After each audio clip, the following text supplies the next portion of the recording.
Hi, I'm Shelley Treacher from the Binge and Overeating Recovery podcast and the Facebook Comfort Eating Recovery Support Group. This is day 26 of my no sugar month. I've been giving up sugar to talk about how I cope with it, particularly the emotional side of comfort eating or giving up a comfort food. And this is day 26. This is my last recording. And it's been quite the month. Part of me doesn't believe I've actually made it all the way through, and the other part of me is really proud that I've made it all the way through. So there's two things that I want to tell you about today. I haven't spoken to you for a week and a half. And there's two sides to what I want to be honest about today and to finish with today.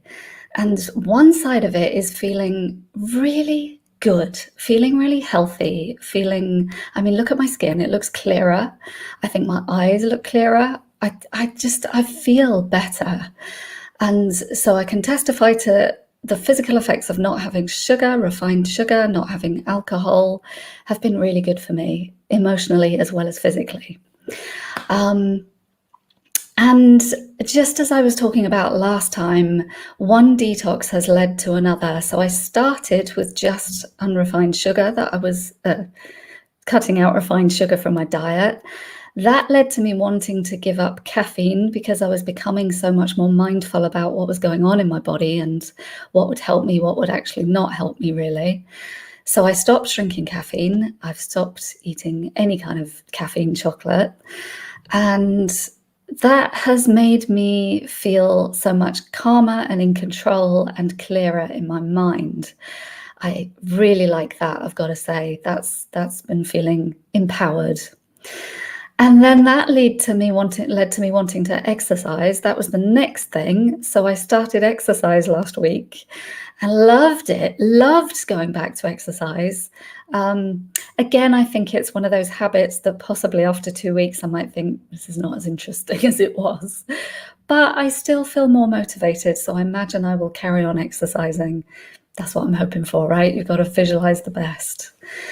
And then I started giving up other things. So then I was just getting so much more mindful of what I actually want in life and what I'm putting into my body and how I'm treating myself. I almost stopped watching television. This is like, wow, never heard of really, because I was brought up on television. That was the first comfort I ever had, I reckon. And my mother was a single mother. She stuck me in front of the television because she worked all the time. And so it's a massive comfort blanket for me, but I've stopped watching it so much. I do still watch it, probably about 2 hours a week, which is hardly anything, I think. But I'm just not as interested. And what I do watch, I'm really interested in. So it feels nourishing rather than just mindlessly watching something because I haven't got anything better to do, which I realized I'd fallen into. I, again, was brainwashing myself into thinking I needed this thing to wind down. I don't need it. Turns out I can wind down in other ways, actually, and they're more effective and quicker. So that's the first thing, to tell you that of all the positive effects and the knock-on effect of me feeling quite good and doing other things that feel quite good.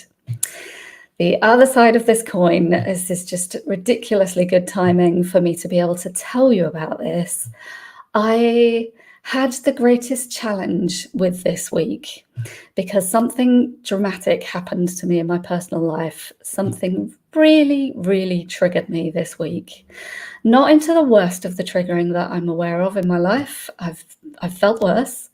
But something happened that really upset me this week. I'm not going to go into detail about what it is because there will be people watching who know who I'm talking about, and I don't want to do that. But something upset me, some relational difficulty that really bothered me, and if I'm honest, is still bothering me.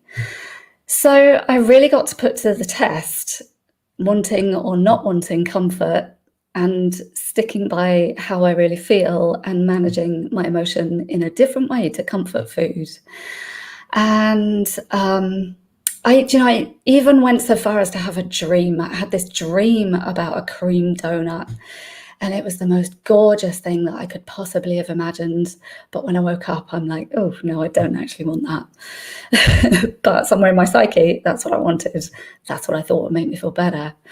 So just to let you know that the food did come up. It was difficult. But I just kept sticking by what I know about emotion. What I know is that if I stay with it and feel through it, it is going to pass, and I'm probably going to find something better to comfort myself with. So I really did that with this situation, and knowing what I do, or doing what I do, I knew that I was in fight or flight, so I knew that I had to calm down. This took me a while, but staying with it, I did actually manage to calm down from fight or flight. That led to me making some good decisions and opening up a bit more with this person that I was having difficulty with, and finding a way to be compassionate about them. Compassionate for both of us, actually. It was so difficult. It was so difficult because my teenager, I told you about my child last week, but this time my teenager was up and indignant and furious about something. And I can do my own work on working out where that comes from in my teenage years and what that relates to for me. I don't need to tell you that, but it does relate to something in my history. It is something that was triggered for me. It is a sensitive subject that I have lots of feelings about, and lots of messages and lots of beliefs and lots of complication and sensitivity around. So I had to be kind to all of that. I had to look after all of that and calm myself down from it. And it's worked. I still haven't eaten chocolate, still don't want it, still exercising, still not interested in television, still quite aware that none of those things are going to get me through the problem. And slowly but surely, I'm getting through the problem in a different way.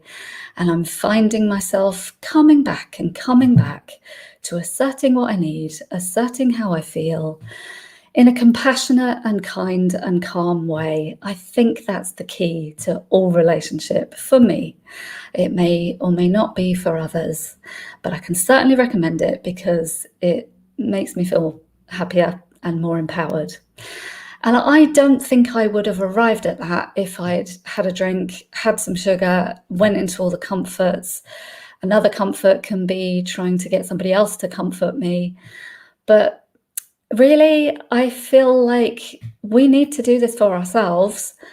Obviously, it's important to have relationships where you can find comfort as well and support, and to have good, supportive, lovely relationships.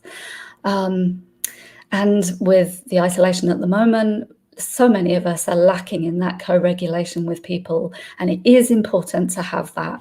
We are social creatures, we need that.